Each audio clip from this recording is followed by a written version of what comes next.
Share market சக்ஸஸ்லேருந்து Deepak Ravichandran தான் பேசுகிறேன். So share மார்க்கெட்டை பொறுத்த வரைக்குமே எப்போவுமே நம்மளுக்குள்ள கொஸ்டின் இருந்துக்கிட்டே இருக்கணும். ஏன் இந்த கம்பெனி ப்ராஃபிட்டில் வந்துச்சு, எதனால் இவ்வளோ பெரிய ப்ராஃபிட் இவங்க அட்டைன் பண்ணாங்க, இந்த ப்ராஃபிட் அட்டைன் பண்ணதால் என்ன ஆச்சு, இதில் இன்வெஸ்ட் பண்ணால் நம்மளுக்கு என்ன லாபம் கிடைக்கும், இப்படின்ற ஒரு விஷயங்கள் எப்போவுமே ஒரு இன்வெஸ்டராக மைண்டில் உங்களுக்கு ஓடிக்கிட்டே இருந்தால் தான் you are a good investor. ஏன்னா அந்த கேள்விக்கான பதில் கிடைக்கும் போது தான் நீங்கள் கரெக்டாக இன்வெஸ்ட் பண்ணுறீங்களா இல்லையா அப்படின்ற ஒரு தீம் உங்களுக்கு தெரியும். கரெக்டாக? சரி, ஓகே. ஸோ இன்னைக்கு மெடி ப்ளஸ் ஹெல்த்தை தான் பார்க்க போகிறோம். ஏன் அப்படின்னா சிம்பிள், இவங்களும் ஒரு நல்ல நம்பரை அட்டைன் பண்ணியிருக்காங்க. ஓகேங்களா? ஸோ போன குவார்ட்டரோட இந்த குவார்ட்டர் நல்லாவே ரிசல்ட் வந்திருக்கு. ஸோ இந்த காரணத்தால் இந்த ஸ்டாக் 8% இன்னைக்கு மேலே ஏறி இருக்கு. ஸோ நிறைய ஸ்டாக் ஏறி இருந்தது. இதை ஏன் பர்டிகுலராக எடுத்திருக்கேன் அப்படின்னா, இதுக்கு டெக்னிக்கல் சைடு ஒரு காரணம் இருக்குது, அது சொல்கிறேன். சரி, இப்போது இந்த கம்பெனி இந்த ப்ராஃபிட் அட்டைன் பண்ணியிருக்குல்ல, ஸோ அதுக்கு சில காரணங்கள் இருக்கும்ல. ஸோ என்னென்ன காரணம்னு நான் பார்த்த வரைக்குமே என்னென்னா, ஃபஸ்ட்டு இவங்க நிறைய அவுட்லெட் வச்சுருக்காங்க, அது ஓகே.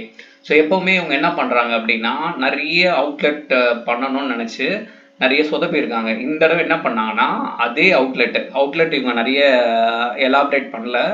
ஆல்ரெடி இருந்த அவுட்லெட்டில் இவங்களோட ஓன் ப்ராடக்ட், ஓகேங்களா?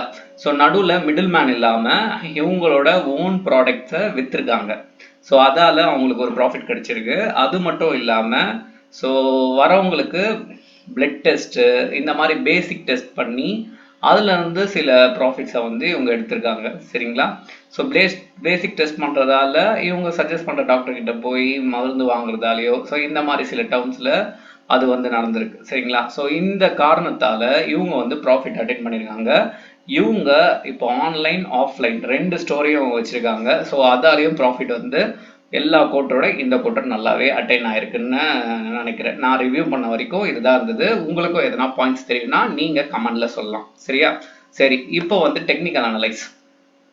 டெக்னிக்கல் அனலைஸ் போகிறதுக்கு முன்னாடி ஃப்ரைடே நான் இந்த 3 ஸ்டாக் கொடுத்துருந்தேன், ஏறுன்னு சொல்லியிருந்தேன். ஸோ அதே மாதிரி நல்லாவே ஏறி இருந்தது. நீங்களும் வேணால் க்ராஸ் செக் பண்ணி பாருங்கள். ஃப்ரைடே நான் போட்ட வீடியோவை செக் பண்ணிட்டு வாங்க, அப்போ உங்களுக்கு தெரியும். சரியா?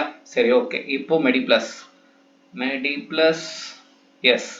ஸோ ஏன் இந்த ஸ்டாக்கை நான் எடுத்தேன்ற காரணம் உங்களுக்கு தெரிஞ்சிருக்கும். ஆஃப்டர் அ லாங் டைம் ஒரு பெரிய ஃபால் இருந்திருக்கு. ஸோ நான் வேணால் இங்கே மார்க் பண்ணி காட்டுறேன்.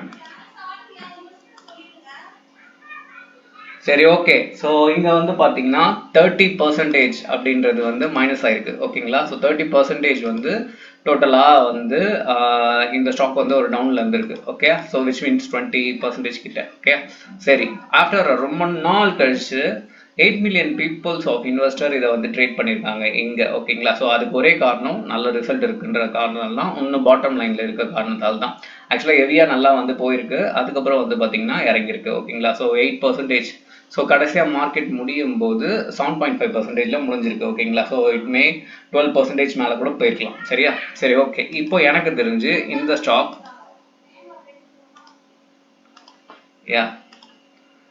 ஒரு 900 மேலே போகிறதுக்கான வாய்ப்புகள் எல்லாமே சர்வசாதாரணமாக இருக்குது. Once if it is break அவுட்டை உடைச்சிது, இந்த லைனை உடைச்சிது அப்படின்னா 950,000 போகிறதுக்கான வாய்ப்புகள் இருக்குது. ஸோ சைமல்டேனியஸ்லி நிஃப்டியும் சப்போர்ட் பண்ணணும். ஒன்று, இந்த கம்பெனியில் வேறு இஷ்யூஸ் இல்லாமல் இருக்கணும். நெக்ஸ்ட்டு இவங்களோட பிஸ்னஸ் எப்படி அப்கிரேட் பண்ணுறாங்கன்னு இந்த எல்லா ஃபேக்டரும் சேர்த்து தான் ஒரு புல்ரன் நடக்கும். ஓகேங்களா? பட் இன்வெஸ்டர் ரொம்ப நாள் கழித்து நீங்களே பார்க்கலாம், இன்வெஸ்ட் பண்ணதால் மேபி மேலே போகிறதுக்கான வாய்ப்புகள் இருக்குது. சரியா? ஸோ ஷேர் மார்க்கெட் பொறுத்த வரைக்கும் நான் சொல்கிறேன்னு இந்த ஸ்டாக்கை பை பண்ணணும்னு அவசியம் இல்லை. ஏன்னா எல்லா அனலைஸுமே நீங்களே கேள்வி கேட்டு நீங்களே பண்ணுறது ரொம்ப பெட்டர். ஏன்னா நீங்கள் தான் இன்வெஸ்ட் பண்ண போகிறீங்க. கரெக்டாக? தேங்க்யூ.